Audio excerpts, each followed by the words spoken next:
வணக்கம். தந்தையின் பாட்காஸ்ட் செய்திகளை வாசிப்பது மார்ஷல். முதலில் தலைப்புச் செய்திகள். குடியரசுத் தலைவர் மாளிகையில் இன்று மாலை நடைபெறும் வண்ணமிகு விழாவில் பிரதமராக மீண்டும் பதவியேற்கிறார் மோடி. இலங்கை, மாலத்தீவு அதிபர்கள், வங்கதேசம், நேபாள பிரதமர்கள், 8000 சிறப்பு விருந்தினர்கள் விழாவில் பங்கேற்பு. காங்கிரஸ் கட்சியின் நாடாளுமன்ற குழு தலைவராக சோனியா காந்தி மீண்டும் தேர்வு. மக்களவை எதிர்க்கட்சித் தலைவராக ராகுல் காந்தியை நியமிக்க கோரி காங்கிரஸ் காரிய கமிட்டி தீர்மானம். முதலமைச்சர் ஸ்டாலின் தலைமையில் சென்னையில் நடைபெற்ற திமுக எம்பிக்கள் கூட்டம். நீட் தேர்வுக்கு முற்றுப்புள்ளி வைக்க வேண்டும் என்பன உள்ளிட்ட 6 தீர்மானங்கள் நிறைவேற்றம். சேலம் மாவட்டம் ஓமலூரில் கட்சி நிர்வாகிகளுடன் அதிமுக பொதுச் செயலாளர் எடப்பாடி பழனிசாமி ஆலோசனை. நாடாளுமன்ற தேர்தல் முடிவுகளால் எந்த பின்னடைவும் ஏற்படவில்லை என பேட்டி. 6244 காலி பணியிடங்களுக்கான குரூப் 4 தேர்வு தமிழ்நாடு முழுவதும் இன்று நடைபெறுகிறது. டிஎன்பிஎஸ்சி சார்பில் 250 மையங்களில் நடைபெறும் தேர்வில் 20 லட்சம் பேர் பங்கேற்பு. மேற்கு தொடர்ச்சி மலை பகுதிகளில் பெய்து வரும் தொடர் மழை காரணமாக குற்றால அருவிகளில் விடிய விடிய வெள்ளப்பெருக்கு. சுற்றுலா பயணிகள் குளிக்க தடை விதிப்பு. காவல்துறையினர் தீவிர கண்காணிப்பு. ஹமாஸ் அமைப்பினரால் பிணை கைதிகளாக சிறைப்பிடிக்கப்பட்ட இஸ்ரேலியர்களில் மேலும் 4 பேரை மீட்பு. குடும்பத்தினர், உறவினர்கள் கண்ணீர் மல்க வரவேற்பு. இஸ்ரேல் பிரதமர் பெஞ்சமின் நெதன்யாகு நேரில் சந்தித்து நலம் விசாரிப்பு. இனி விரிவான செய்திகள். பிரதமராக மோடி இன்று மீண்டும் பதவியேற்க உள்ளார். டெல்லியில் உள்ள குடியரசுத் தலைவர் மாளிகையில் இன்று மாலை நடைபெறும் வண்ணமிகு விழாவில் மோடி 3வது முறையாக பிரதமராக பதவியேற்கிறார். இவ்விழாவில் இலங்கை அதிபர் ரணில் விக்ரமசிங்கே, மாலத்தீவு அதிபர் முகமது முய்சு, வங்கதேச பிரதமர் ஷேக் ஹசீனா, நேபாள பிரதமர் புஷ்ப கமல் தஹல் பிரசந்தா உள்ளிட்ட பல வெளிநாடு தலைவர்கள் மற்றும் 8000 சிறப்பு விருந்தினர்கள் பங்கேற்க உள்ளனர். இதையொட்டி டெல்லி முழுவதும் பலத்த பாதுகாப்பு ஏற்பாடுகள் செய்யப்பட்டுள்ளன. இதனிடையே பிரதமர் பதவியேற்பு விழாவில் கலந்து கொள்ள இந்தியா கூட்டணி தலைவர்கள் யாருக்கும் அழைப்பு விடுக்கப்படவில்லை என காங்கிரஸ் கட்சியின் மூத்த தலைவர் ஜெயராம் ரமேஷ் தெரிவித்துள்ளார். காங்கிரஸ் கட்சியின் நாடாளுமன்ற குழு தலைவராக மீண்டும் அக்கட்சி தலைவர் சோனியா காந்தி தேர்வு செய்யப்பட்டுள்ளார். டெல்லியில் காங்கிரஸ் கட்சியின் நாடாளுமன்ற உறுப்பினர்கள் கூட்டம் நடைபெற்றது. அப்போது காங்கிரஸ் நாடாளுமன்ற குழு தலைவராக சோனியா காந்தி ஒருமனதாக தேர்ந்தெடுக்கப்பட்டுள்ளதாக தகவல் வெளியானது. இதனிடையே மக்களவை எதிர்க்கட்சித் தலைவராக ராகுல் காந்தியை நியமிக்க கோரி காங்கிரஸ் காரிய கமிட்டி நிறைவேற்றிய தீர்மானம் இக்கூட்டத்தில் ஒருமனதாக ஏற்றுக்கொள்ளப்பட்டது. இதனிடையே திரிணாமுல் காங்கிரஸ் கட்சியின் நாடாளுமன்ற குழு தலைவராக மேற்குவங்க முதலமைச்சர் மம்தா பானர்ஜி தேர்வு செய்யப்பட்டுள்ளார். முதலமைச்சர் ஸ்டாலின் தலைமையில் நடைபெற்ற திமுக எம்பிக்கள் கூட்டத்தில் அக்கட்சி சார்பில் வெற்றி பெற்ற 21 எம்பிக்கள், மாநிலங்களவை உறுப்பினர்கள் கலந்து கொண்டனர். வெற்றிக்கு வழிநடத்தியதாக முதல்வர் ஸ்டாலினுக்கு நன்றி தெரிவித்து கூட்டத்தில் தீர்மானம் நிறைவேற்றப்பட்டது. மேலும் கருணாநிதி நூற்றாண்டு விழா, மக்கள் மற்றும் முதல்வருக்கு நன்றி தெரிவிக்க கோவையில் ஜூன் 14ஆம் தேதி முப்பெரும் விழா நடத்த தீர்மானிக்கப்பட்டது. நீட் தேர்வுக்கு முற்றுப்புள்ளி வைக்க தேசிய ஜனநாயக கூட்டணியில் அங்கம் வகிக்கும் சந்திரபாபு நாயுடு மற்றும் நிதிஷ்குமார் வலியுறுத்த வேண்டும் உள்ளிட்ட 6 தீர்மானங்கள் கூட்டத்தில் நிறைவேற்றப்பட்டன. பலவீனமான பாஜக அரசை முழக்கங்கள் மூலம் செயல்பட வைக்க வேண்டும் என திமுக எம்பிக்கள் கூட்டத்தில் பேசிய முதலமைச்சர் ஸ்டாலின் தெரிவித்தார். ஒரு சில மாநிலங்களில் தேர்தல் முடிவுகள் லேசா மாறிடுச்சு. ஒன்றியத்தில் இந்தியா கூட்டணி தான் ஆட்சி அமைச்சிருக்கோம். அந்த மாறி இருந்தால் மாறி போச்சு. அதே நேரத்தில் மிகப்பெரிய பெரும்பான்மை மட்டுமல்ல, ஆட்சி அமைக்க தேவையான அளவுக்கு செல்வாக்கை கூட பாஜகவால் அடைய முடியல. 370 தொகுதியில் வெற்றி பெறுவோம், 400 தொகுதியில் வெற்றி பெறுவோம்னு சொல்லி கடைசியில் 240க்கு இறங்கிடுச்சு பாஜக. இந்த சூழலில் பலவீனமான பாஜக அரசை நம்மோட முழக்கங்கள் மூலமாக செயல்பட வைக்க வேண்டிய கடமை உங்கள் எல்லோருக்கும் இருக்குது. கடந்த முறை எதிர்க்கட்சி வரிசையில் கூட்டம் குறைவாக இருந்துச்சு. ஆனால் இந்த முறை 234 உறுப்பினர்கள் இருக்க போகிறீங்க. ஒரு விதத்தில் பார்த்தா பாஜகவுக்கு சரிக்கு சமமாக இந்தியா கூட்டணி எம்பிக்கள் இருக்க போகிறோம். இந்த வாய்ப்பை ஆக்கப்பூர்வமான விவாதங்களுக்கு பயன்படுத்திக்குங்க. சட்டமன்ற தேர்தலுக்கு இன்னும் 2 ஆண்டுகள் தான் இருக்குது. எனவே நாடாளுமன்ற உறுப்பினர் செயல்பாடுகள் மக்கள் உன்னிப்பாக கவனிப்பாங்க. அந்த எச்சரிக்கை உணர்வோடு செயல்படணும் என்று உங்கள் எல்லோரையும் கேட்டுக்கிறேன். சேலம் மாவட்டம் ஓமலூரில் அதிமுக பொதுச் செயலாளர் எடப்பாடி பழனிசாமி அக்கட்சி உள்ளூர் நிர்வாகிகளுடன் ஆலோசனை நடத்தினார். அப்போது சேலம் மக்களவைத் தொகுதியில் அதிமுக தோல்விக்கான காரணம் குறித்தும் தொகுதி வாரியாக வாக்குகள் குறைந்ததற்கான காரணம் குறித்தும் விவாதிக்கப்பட்டது. வரும் சட்டமன்ற தேர்தலில் எவ்வாறு செயல்பட வேண்டும் என்பது குறித்தும் ஆலோசிக்கப்பட்டது. இதனிடையே நாடாளுமன்ற தேர்தல் முடிவுகளால் பின்னடைவு ஏற்படவில்லை என அதிமுக பொதுச் செயலாளர் எடப்பாடி பழனிசாமி தெரிவித்துள்ளார். அனைத்து இந்திய அண்ணா திராவிட முன்னேற்ற கழகம் வளர்ந்துதான் வருது ஒழிய பின்னடைவு ஏற்படல. ஒரு சில தொகுதிகளை நீங்கள் சொல்கிறீங்க, அதையெல்லாம் சரி செய்யப்படும் எதிர்காலத்தில். அந்தந்த தேர்தல் போது அந்தந்த தேர்தல் வருகின்ற போது சூழ்நிலைக்கு தற்பவாறு வெற்றி தோல்வி அமையும். ஆகவே ஒரு கட்சி தோல்வி அடைஞ்சால் மறு தோல்வி அடைஞ்சாலும் கிடையாது. பிரதமர் பதவியேற்பு விழாவில் பங்கேற்க டெல்லி சென்றுள்ள நடிகர் சரத்குமார் தமிழகத்தில் பாஜகவின் வாக்கு வங்கி உயர்ந்துள்ளதாக தெரிவித்தார். பாஜக ஓட் பேங்க் வந்து மற்ற கட்சிகளுடைய ஓட்டுனால தான் ஏறி இருக்கு அப்படின்னு சொல்லிட்டு காங்கிரஸ் மற்றும் திமுக நின்ன தொகுதியை பாருங்க, அந்த தொகுதியில் மட்டும்தான் அவங்க வந்து பர்சன்டேஜ் கொடுத்துருக்காங்க. இல்லை 40 தொகுதிக்கு அவங்க பர்சன்டேஜ் கொடுக்குறாங்க. அதனால் நிச்சயமாக அது உயர்ந்திருக்குன்னு அறிக்கை கொடுத்துருக்கேன். கோவையில் புதிய பாரதத்தில் கல்வி சீர்திருத்தங்கள் என்ற தலைப்பில் 2 நாள் நடைபெறும் தேசிய கருத்தரங்கை தமிழக ஆளுநர் ஆர்.என். ரவி துவக்கி வைத்தார். அப்போது பேசிய அவர், தமிழ்நாட்டின் பாடத்திட்டங்களில் தேசிய விடுதலை இயக்கங்கள் பற்றிய பாடங்கள் தவிர்க்கப்பட்டு பிரிட்டிஷ் காலனிய ஆதிக்கம் பற்றிய மிகைப்படுத்துதலும் திராவிட இயக்கங்கள் குறித்த பாடங்களும் தான் இருப்பதாக குற்றம் சாட்டினார். நமது நாட்டின் சுதந்திரத்திற்காக உயிர் நீத்த ஆயிரக்கணக்கான விடுதலை போராட்ட வீரர்களின் தியாகங்கள் மறைக்கப்பட்டும் மறுக்கப்பட்டும் வருவதாக அவர் தெரிவித்தார். குறிப்பாக வன்முறை சம்பவங்களை காரணம் காட்டி மருதுபாண்டியர் சகோதரர்கள் நினைவு தினத்தின் போது சிவகங்கையில் அதற்கான நினைவு நாள் அனுசரிக்கப்படுவதில்லை என்றும் ஆளுநர் ஆர்.என். ரவி தெரிவித்தார். தமிழகத்தில் இன்னும் 1 மாதத்தில் 2553 மருத்துவர்கள் நியமிக்கப்பட உள்ளதாக கோவை மாவட்டம் மேட்டுப்பாளையத்தில் செய்தியாளர்களிடம் பேசிய அமைச்சர் மா. சுப்பிரமணியன் தெரிவித்துள்ளார்.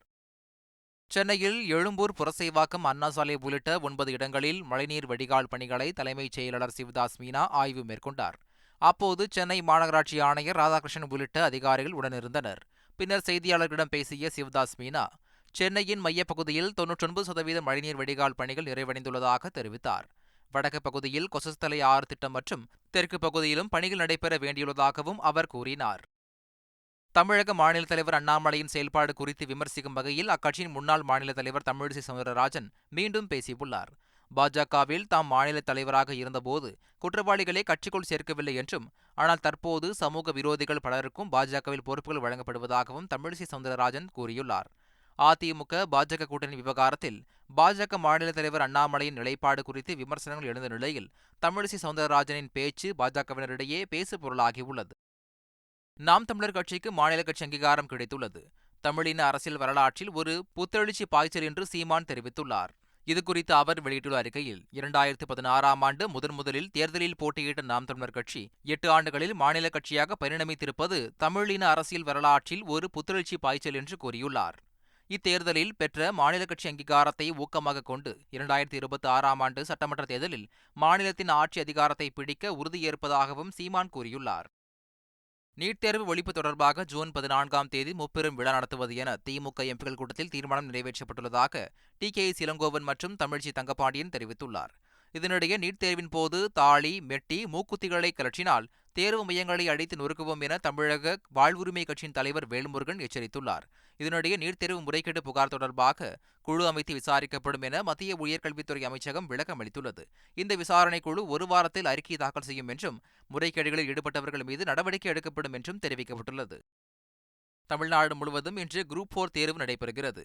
விஏஓ, தட்டச்சர், சுருக்கெழுத்தர், இளநிலை உதவியாளர், வனக்காவலர் உள்ளிட்ட 6244 காலி பணியிடங்களுக்கான ஒருங்கிணைந்த குரூப் 4 தேர்வு தமிழகம் முழுவதும் 250க்கும் அதிகமான மையங்களில் இன்று நடைபெறுகிறது. இத்தேர்வை 20 லட்சம் பேர் எழுதுகின்றனர். காலை 9:30 மணி முதல் மதியம் 12:30 மணி வரை தேர்வு நடைபெறுகிறது.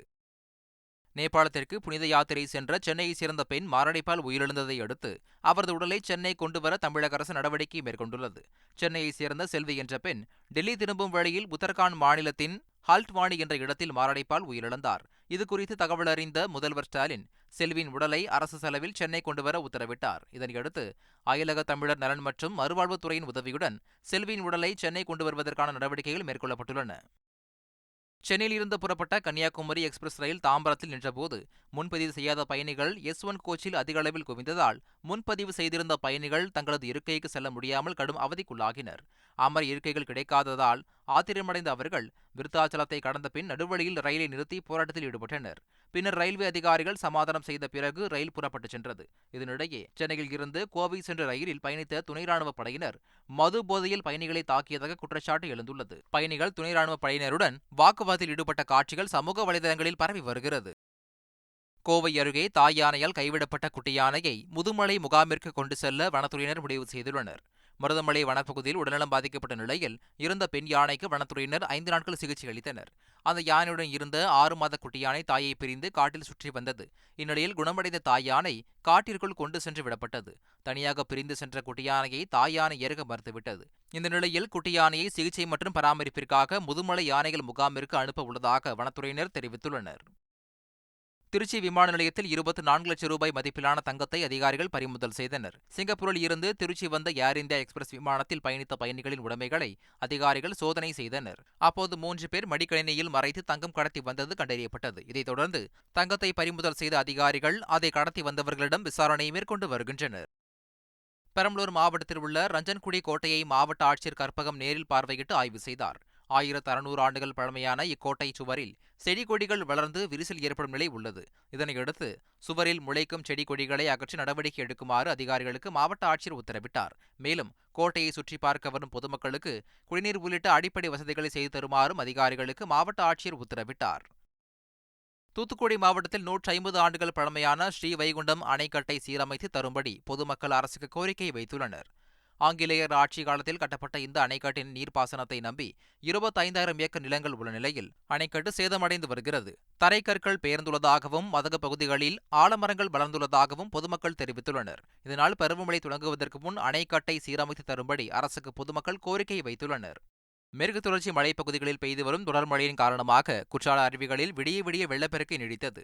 தொடர் மழையால் குற்றால அருவிகளான மெயினருவி, பழைய குற்றாலம், புலியருவி உள்ளிட்ட அனைத்து அருவிகளிலும் நீர்வரத்து அதிகரித்து காணப்பட்டது. நேற்று மாலை திடீரென்று குற்றால 5 அருவி மற்றும் மெயினருவியில் திடீர் வெள்ளப்பெருக்கு ஏற்பட்டது. இதனால் சுற்றுலா பயணிகள் குளிக்க தடை விதிக்கப்பட்டது. இரவு முழுவதும் மெயினருவி மற்றும் 5 அருவியில் வெள்ளப்பெருக்கு ஏற்பட்டதால் காவல்துறையினர் தீவிர கண்காணிப்பு பணியில் ஈடுபட்டனர். தமிழகத்தில் பல்வேறு பகுதிகளில் கனமழை பெய்தது. கும்பகோணத்தில் செட்டி மண்டபம், ஆசூர், சாக்கோட்டை, தாராசுரம் உள்ளிட்ட பகுதிகளில் இடி மின்னலுடன் கனமழை பெய்தது. திண்டுக்கல் மாவட்டம் முட்டன்சத்திரம் மற்றும் அதனை சுற்றியுள்ள ஆத்திகோம்பை, காலாஞ்சிப்பட்டி, அம்பிலிக்கை, தங்கச்சியம்மாப்பட்டி, சத்திரப்பட்டி, வடகாடு மலைப்பகுதி உள்ளிட்ட பகுதிகளில் கனமழை கொட்டி தீர்த்தது. தென்காசி மாவட்டம் செங்கோட்டை பகுதியில் சாரல் மழை பெய்தது. இதனிடையே காட்டுமன்னார்கோவில், திருப்பூர், கோவை உள்ளிட்ட சில ஊர்களில் மழையின் போது தோன்றிய வானவிலை பொதுமக்கள் ஆர்வமுடன் கண்டுகளித்தனர். தெலுங்கானா மாநிலம் ஹைதராபாத்தில் உள்ள நாம்பள்ளி கண்காட்சி மைதானத்தில் ஆஸ்துமா நோயாளிகளுக்கு முறையில் இனப்படும் மீன் குஞ்சுகளை உயிரோடு மருந்தாக வழங்கும் நிகழ்ச்சி தொடங்கியது. பொதுமக்கள் நீண்ட வரிசையில் காத்திருந்து மீனை விழுங்கி சென்றனர். கேரள மாநிலம் வயநாடு அருகே சாலையின் நடுவே புலி படுத்திருந்தது. முத்தங்க வனப்பகுதியை ஒட்டிய சாலையில் கேரள அரசு பேருந்து சென்று கொண்டிருந்த போது சாலையின் நடுவே படுத்திருந்த புலி ஒன்று எழுந்து புதர்களின் இடையே சென்று மறைந்தது. இது குறித்த வீடியோ சமூக வலைதளங்களில் பரவி வருகிறது. ஈனாடு ஊடக நிறுவனரும் ஹைதராபாத்தில் உள்ள பிரம்மாண்ட ராமோஜி பிலிம் சிட்டியை நிறுவியவருமான ராமோஜி ராவ் உடல்நலக்குறைவு காரணமாக தனது 87 வயதில் காலமானார். ஹைதராபாத்தில் உள்ள ராமோஜி பிலிம் சிட்டியில் அஞ்சலிக்காக வைக்கப்பட்டுள்ள அவரது உடலுக்கு அரசியல் கட்சியினர், திரை பிரபலங்கள் மற்றும் பொதுமக்கள் ஏராளமானோர் அஞ்சலி செலுத்தினர். ராமோஜி ராவின் உடலுக்கு நடிகர் சிரஞ்சீவி மற்றும் ஜனசேனா கட்சி தலைவரும் நடிகருமான பவன் கல்யாண் ஆகியோர் நேரில் அஞ்சலி செலுத்தினர். ஹமாஸ் அமைப்பினரால் பிணை கைதிகளாக சிறைப்பிடிக்கப்பட்ட இஸ்ரேலியர்களில் மேலும் 4 பேரை காசா பகுதியில் இருந்து இஸ்ரேல் ராணுவத்தினர் பத்திரமாக மீட்டனர்.